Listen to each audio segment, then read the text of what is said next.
कि भाजपा ने जो आजमगढ़ के उम्मीदवार देकर जो सांस्कृतिक प्रदूषण किया है, जो हमारे नौजवानों को एक ऐसे प्रदूषित भोजपुरी साहित्य को बदनाम करने वाले व्यक्ति को जो उम्मीदवार बनाया, हम उसके लिए भाजपा की निंदा करते हुए आजमगढ़ की जनता से चाहते हैं कि उन्हें बदला ले, दंडित करे और आजमगढ़ की सीमा से उन्हें बाहर करे।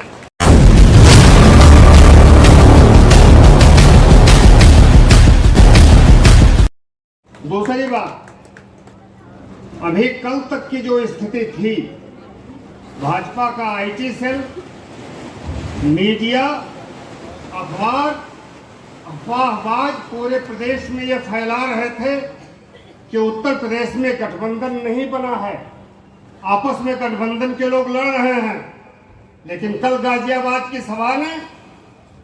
वहां के प्रेस मीट ने, जिसमें राहुल गांधी और अखिलेश जी बैठे थे, उसने उत्तर प्रदेश में भाजपा के इस एक अफवाह का धज्जियां उड़ा दी कि गठबंधन एक नहीं है, बल्कि गठबंधन मजबूती से लड़ रहा है। और कल उस ऐलान से यह तय हो गया कि उत्तर प्रदेश से भाजपा को दंडित किया जाएगा, उसके अपराधों का दंड उसे दिया जाएगा और हम सब मिलकर के आजमगढ़ सहित पूरे पूर्वांचल में भाजपा को उखाड़ फेंकेंगे। इसी के साथ अंत में एक बात कहते हुए कि भाजपा ने जो आजमगढ़ के उम्मीदवार देकर जो सांस्कृतिक प्रदूषण किया है, जो हमारे नौजवानों को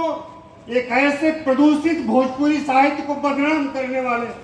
व्यक्ति को जो उम्मीदवार बनाया,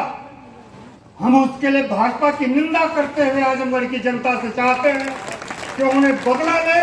दंडित करे और आजमगढ़ की सीमा से उन्हें बाहर करे। इसी के साथ आप सबको बधाई देते हुए, मैं जीत की अग्रिम बधाई देते हुए आपको बहुत बहुत इनकलाब, जिंदाबाद, धन्यवाद।